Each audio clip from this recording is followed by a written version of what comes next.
All right, guys, here it is, the second day after doing the Phaserunner setup and doing the cycle analyst display. It's not perfect. It's a little crooked. These bars are really thin, so technically it would sit right here.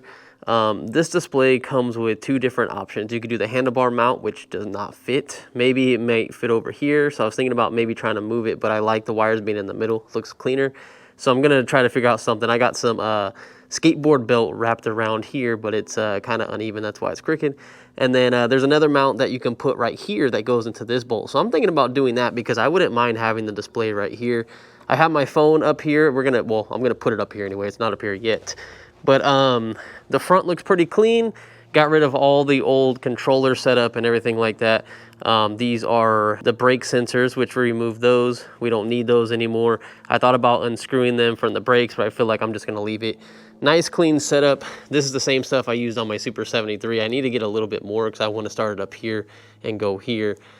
This cable, I should have routed it underneath like this one, but I would have had to remove the battery. And this battery is a 24 amp hour battery, 52 volt. So it's aftermarket, it is upgraded. It's almost 5 amp hours more, but it's a pain in the ass to put in. So I just kind of ran it like this for now. But we might change that sooner or later. The back looks super clean if you guys want to see this. So the back is really, really clean. Can't even tell that we replaced anything. This is hanging and the seat is not bolted only because I'm still tuning this bike. And you guys can see this. This is what I was talking about. Look at all those marks and everything from the paint coming off, like sliding this battery in. I also put the logo on the bike too. You can see like how bigger this battery is, so you can see the difference. So I took the old logo off and it was messed up. I used like a Goo Gone, but it kind of faded the black, so I just put that sticker on there because it looked kind of janky. But anyway, the seat's not bolted. This isn't bolted because I'm still bringing it into my house and tuning it. So it ain't perfect. And you're gonna see right now when we get on the road, because I'm gonna go ride it right now. We're just gonna kind of go around the block. And I really wanna see the top speed continuous. I wanna actually go on a few streets and just hold it, see if the motor heats up, see what the display says, which I know nothing about this display. So let's get on the way and check it out. First, I gotta take it off this stand because my kickstand is broken. If you guys saw my last video, I told you guys if you do this, make sure your cranks are not in the way, your kickstand's up, or just take the chain off so when the motor moves, it won't break anything. Because if the motor rotates backwards, it will hit the kickstand and break it off. And that's why we have that big gouge right there on the side, because the bike flew off of my stand and now I don't have a kickstand. But the good thing is I did order a kickstand. It's the dual one, so it's gonna have 2 legs. And if you guys are interested in that, I don't know if I'll put it in the description, but if a lot of people ask, I'll add it. First thing you gotta do, you have to turn the bike on with the battery. As soon as you do that, this is when the cycle analyst pops up. It says version 3.15. I don't know if that's old or what. It says we're at 58 volts. And this is the wattage right here, if you guys can see that. This is the kilometers per hour, and then I think this is like miles or something like that, but it's not in miles. I don't know how you fix this. Someone maybe can help me out, or I gotta go through the instructions, but I know nothing. I don't know what the heck that means. And here is where you're gonna figure out where we have our first problem with the bike. So check this out. Ooh, it's rough. I'm noticing when it does that, it goes up to like almost 600 watts, like right off the bat. And I've been trying to tune it. Trust me, I've been like messing around with it. So the only way to get around that for now is just push off and get going like a mile or 2. Once you're actually constantly moving, you're all right. But it's just that initial like 1 to 2 miles is what's weird. Yeah, it definitely has more speed. Well, acceleration, I should say. I know it has more speed, but it definitely has more of a get to it. It's still kind of slow, don't get me wrong, from like 0 to like 10-ish. But look, we already hit 31 miles per hour. I haven't even got to stay on the throttle at all. And we know we've always hit 31 miles an hour. All right, let's go. So we're pushing 2100 watts. If you guys can see on the display, it's a nice display. Well, it depends. Like, I don't think it's like super nice, but it's like it tells you everything you need to know. So 34, 35. Oh, we're still moving. Come on, 36. Come on, give me 36. Give me 36. Yeah, 36 miles an hour, baby. 36. Oh shit! Start pedaling. Start pedaling. There's cops. Cops are gonna say some shit. Oh God. Man, I always thought this bike was like perfectly legal and everything like that, like 30 miles an hour. They're not gonna say anything, but man, going over that, shoot. They're definitely gonna know you're hauling ass if you're going that fast.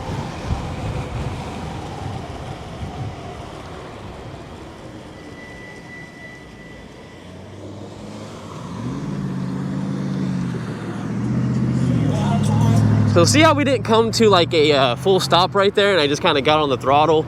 It didn't do that like weird jankiness. So like I can let off right now and I can get on it and it will just move like normal. And as soon as I hit it, I want to say like it has, I don't know, I turned it to about 100 milliseconds for like a delay, like when you hit the throttle, but you can do it to come in a lot faster. It's like the torque curve. There's so much tuning that I'm trust me, like I'm not trying to confuse you guys with all that kind of stuff. There's a lot of stuff you can do. But definitely this bike picks up faster, even from a roll, like hitting it at about like 20, it definitely takes off. Now I don't know if that's gonna shorten the motor life or what, I don't know. But again, we're running sensorless. I said it in the last video too, is that, so there's some settings in this motor. The wires that come out of it go to an L10 connection, but the connection, I smell something burning. Not sure what that is yet. Alright, oh dang. I forgot this bike doesn't want to move. I kind of look like an idiot because it has that jerkiness and I forgot. But it smells like something is cooking. Like it definitely smells like something's burning, so I'm not sure what that is. I kind of want to check the motor really quick and just see how hot the motor is. Only because we don't want to instantly like burn anything down, so.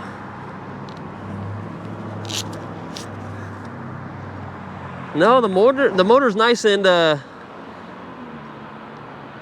cold, so it's not the motor. And the controller is also nice and cold too, so it's not that. So hopefully it's not like any of the wires or anything like that. Hopefully not. I guess we'll just wait and see, or maybe it's just like the area I'm in. Because I felt earlier someone was barbecuing when I was testing this up and down the street, and I was like, oh my God, I smell something burning. You just never know, you know, this is all kind of like new stuff. So it's just kind of learning as I go.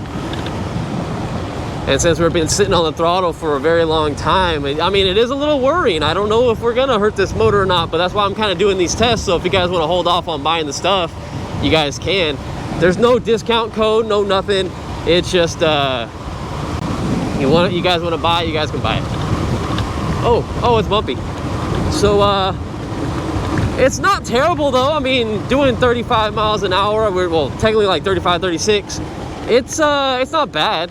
Like there's no suspension on this bike at all. We all know that, but it actually doesn't feel that bad. So voltage sag, when I get on it, it goes down to 52.2 volts. So and when I let off, we're at 56. So it looks like we have a voltage sag of about like 4.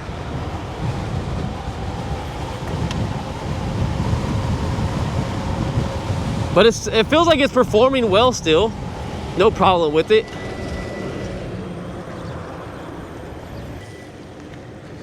All right, so the settings that I changed to get this 36 miles per hour, which we were hitting 31 before, so we picked up an extra 5, is we did 30 amps on the field weakening side, and that seems like it did it. And I don't know if that's the limit that I can go to. I changed it to 30, and the software jumped down to 29.9%, so I don't know if that's like a limit or something. Not 100% sure, it could be, but I really haven't messed with it a lot. 2,500 watts is what we put as the max on here, and then the phase max current I believe was 90 that we put, and all the other settings are pretty much a blur. We'll have to walk through it one of these days. I'll have to set up my camera on the computer. But look at this. I mean we're basically holding like 35 miles per hour the whole entire time. That's not bad. And I'm not smelling anything anymore, so I think that was just the area that I was in. Something was burning. It literally smelled like electrical. I mean, I guess we could always find out down the road if something happens, but I haven't smelled anything yet. We've been on the throttle for a pretty long time. I guess I'm just gonna stay on the throttle this whole entire time going down this road, going back, trying to stay around the house again because, you know, it's a little worrying. We ain't trying to pop a fuse in the battery. Oh, that's another thing too. This battery has a max output of, I believe, 45 amps, like on the fuse. So I left it at 40. I don't think there's any way like to push it any higher, because if it does pop that fuse, if you're like really close at 45 and it goes over, you're stranded. You would literally have to get picked up or pedal this bike home, and I'm not trying to do that. So I left it at 40. But if we did get a new controller, like a 60 volt or 72 volt, I would definitely have the company put like a 80 amp fuse in there or a 100 amp fuse. And that's really what's going to give you your top speed, is just going to a higher voltage. So if you don't want to push this much RPM out of the motor, which I'm trying to push as much as possible because I'm a top speed type of guy, then yeah, just get a 60 volt battery off Amazon, or have one custom made, or a 72 volt, and then you'll be probably doing like 45 to 50. Like guaranteed. I think if you have a 60 volt, you're definitely going to be going over 40 or hitting 40. And then if you have a 72 volt, you're probably going to be 45 and up. That's my thoughts on it, but I don't know. Now, you guys have probably been noticing that it's not the fastest to get up to speed. Like after about like 29 or so, it takes a little bit, but the low end torque is definitely there. I feel like it's increased like by 4. Like this bike was definitely really slow, and now it has some power to it. Not the fastest still, but it's definitely a lot better than it was. The throttle feels pretty good too. It's a little sensitive. You can adjust the throttle like however you want. Like I said, there's tons of settings on this software. It's pretty cool. So it just depends on like how you want to do the setup. I'm gonna wait behind that guy for the longest time, man. Jeez, I'm trying to move.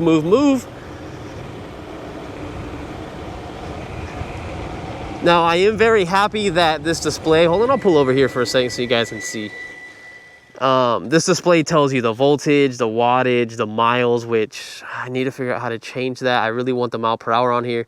When you go on the software, you can change this to 26 inch or 25 or 24. You're basically just gonna have to play with it until you get it right. And then, oh God, this thing is so loose. I mean, I guess it's on there, you know, it's working, but so you have in and out. I have no idea what that is. Total kilowatt hour. So you have that information. You got your trip, your total miles. Don't know that. Oh, this is the time that it's been on, I think. I don't know what that is. You got regen. I had regen on at first, but I think I turned it off because I'm not a big fan of regen. I don't like when my bike automatically slows down on me. And then you got your watt hours, and then watt hours / kilometers per mile. Okay, so that's actually pretty cool. And here's another display. This has a lot more information than the other one that I had. Let's try this one. I think that one says RPM. So obviously we got to get a start, because like if I start this bike stopped, it doesn't want to do much. So we got to push off. Once we push off, we're okay. So that's just something I got to get used to. And this tells us our amps too. So how much amps are we pulling? 39 amps. That sounds about right, because I didn't want it to, you know, pop my battery fuse. So that's not too bad. The other stuff doesn't look like it's reading though. So it is what it is. We better be careful. Some sketchy stuff going on over here. We're now flying on this bike, so we gotta be very careful on everything we do. But this is just a real quick video I wanted to do for you guys, and yeah, I'm having fun modifying this bike. And see, look, I didn't fully stop, so the bike like was real smooth, you know, leaving. So if you don't want that jerkiness, just do that. But yeah, maybe you guys in the comments can help me too. We can kind of help the ZOOZ community out, and we can really get these things working on the bike. You're looking at a lot of money though. I'm not gonna lie to you. It's like 350 bucks for this controller. It's tiny though. Like you can fit it anywhere you want. You're gonna want it accessible though, because you need to put the cable in there. But so that's like 350 bucks or 360, somewhere around there. And then you need the display. Unless you don't want to run a display, you don't need to. So as soon as you pop your battery on, the controller's already on. You're gonna have to do all the tuning through the software, but you're not gonna have any information whatsoever. You're not gonna know your battery volts unless you like hook up one manually. Like if you know how to do that, you're not gonna know anything, any information going on the bike. So it's kind of like what you want to do. This display is 110 bucks, and then you can get the one that has a cable for the on-off switch that I thought I accidentally bought, but that was 135, so I bought the wrong one. And I don't mind it. It tells you a lot of information. It's just ugly. It's super ugly. I don't know what else to say other than like it tells you good stuff, but it just it reminds me of like an old display. I would love to see something new from the company, but it's pretty awesome though. I will say this is pretty cool. So I'm really curious to see what we can do with it in the future when we get a new battery with higher voltage. I want to see this bike do like at least like 45, 50 with a 72 volt battery. Like seriously, I really do. Some cons about this setup though is you lose your brake connection. So whenever you hit the brakes, the motor's not going to cut off anymore like it did with factory. You do lose your light in the front. So if you have the new ZOOZ, they have the light on the stem. It didn't work anyway, so honestly, who cares? The rear light though, that's the problem. You don't have a rear light at all. So this is my suggestion. If you guys have a rear rack, put some lights like right here. You get those ones that like kind of wrap around. You can wrap it around here, wrap it around here, or wrap it around the back, like shred lights or something like that. Or if you don't have this rear rack, I was thinking you could put some right here. You can have some ones, basically the same thing as this and the same one that's on the bottom. Just have this one like right here. Have two of them on each side or one on each side, you know. That's what I would suggest. So you lose all your lights, so that kind of sucks. But other than that, the throttle is exactly the same as the one that comes on it. And now you can really have fun with your bike and like mess around with it. So I'm very excited. Oh, other than that, come on. Other than that, hold on. Let me see if I can actually get it moving. If I give it enough power. No. So I don't know if I'm hurting the motor by doing that, but if I continue to do that without pushing off, it just keeps doing it. It won't actually correct itself. So I just give it a little running start, and then you're good to go.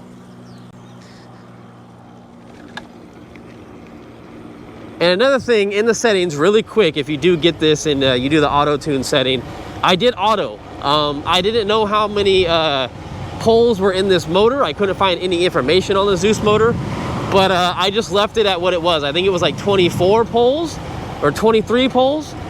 And I did the auto tuning setup, so it did all the information for me, and I left it. Other than I think I put the power to 2500 watts and I changed the field weakening, and I tried to adjust the power coming into the bike so I didn't do that jerkiness, but nothing seemed to fix it. So I would need help on that. But anyways, let's try to help this ZOOZ community out, and really appreciate you guys watching the video, and stay tuned for more shit. I think I'm gonna hit up Power Lithium and see if we can get a custom battery from them if it's a good price, and go from there. And if not, maybe we'll just pick up one from Amazon. But I think I'm gonna give them a call today after this video goes up and see what they say, so we can get the ball rolling on that. So I'll see you guys in the next one. Be safe riding. Make sure you have gear on. Oh God. Oh, oh God, I forgot the seat was not bolted down. I should not get off the seat. I almost lost my seat, man. That'd have been another like bad thing that happened to this bike. It's all scratched up everywhere. But anyways, I'll see you guys later. Keep rambling on. Oh yeah, real quick, so we should see if the motor's hot. Okay, so the motor's warm, but it's nothing like the Onyx that I haven't felt. So that feels about normal. I can hold my hand on it, so that's not that hot. So I think we're doing all right. I think when summertime comes, though, we're gonna have to plan a different motor setup. Oh, there it is. There's the controller. You guys see that? It's so baby. It's just zip tied under there, and this is almost as warm as the motor. Man, yeah, this thing is definitely gonna get hot. Huh. Not too bad though.